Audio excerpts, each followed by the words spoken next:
जय श्री राम दोस्तों। आज की कहानी है कृष्ण बाल लीला की मटकी फोड़ लीला की। वृंदावन की हरियाली, यमुना तट की शीतल हवा और गोकुल की गलियों में गूंजती हंसी। सुबह सुबह गोपियाँ सिर पर जल से भरे मटके रखकर यमुना से लौट रही थी। उनके कदमों की चाल में लय थी, होठों पर भजन, पर आज कुछ अलग होने वाला था। पेड़ों की आड़ में नन्हे श्याम और उनके सखा छिपे बैठे थे। कृष्ण की आंखों में चमक, होठों पर शरारत मुस्कान।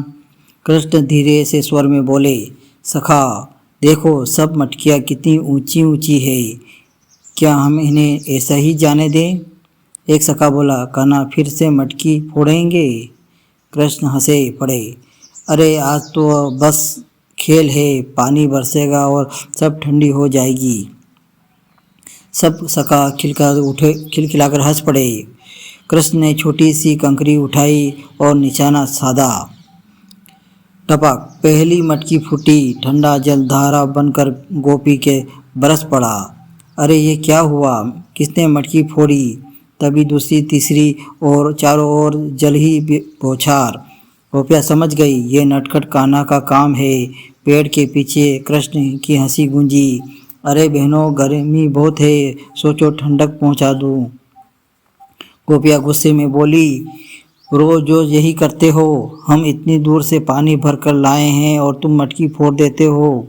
कृष्ण भोले स्वर में बोला, मटकी तो मिट्टी की है, टूट ही जाएगी, पर आपका गुस्सा क्यों इतना भारी है? अब तो ये रोज का किस्सा बन गया है।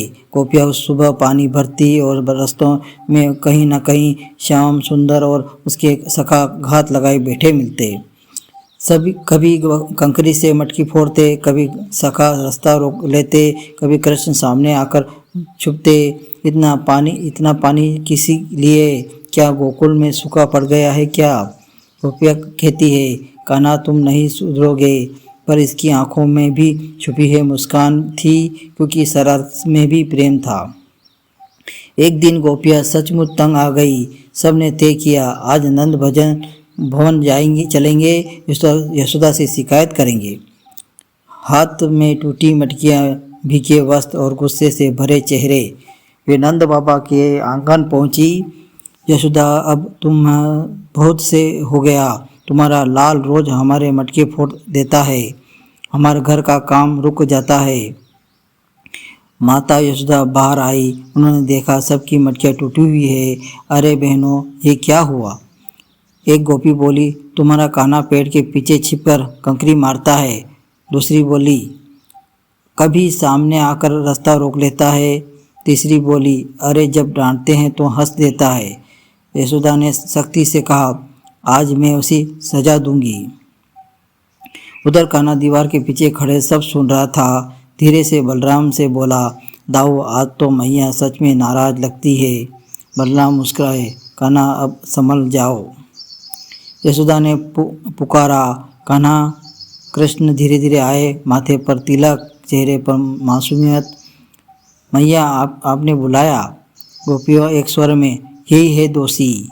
कृष्ण ने भोलेपन से पूछा, मैंने क्या किया?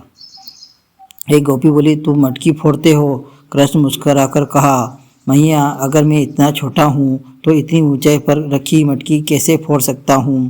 गोपिया बोली, कंकरी मार कर। कृष्ण ने हंसकर कहा, तो फिर मेरी निशानेबाजी अच्छी है, इसमें मेरी क्या गलती? आंगन में हंसी गूंज उठी।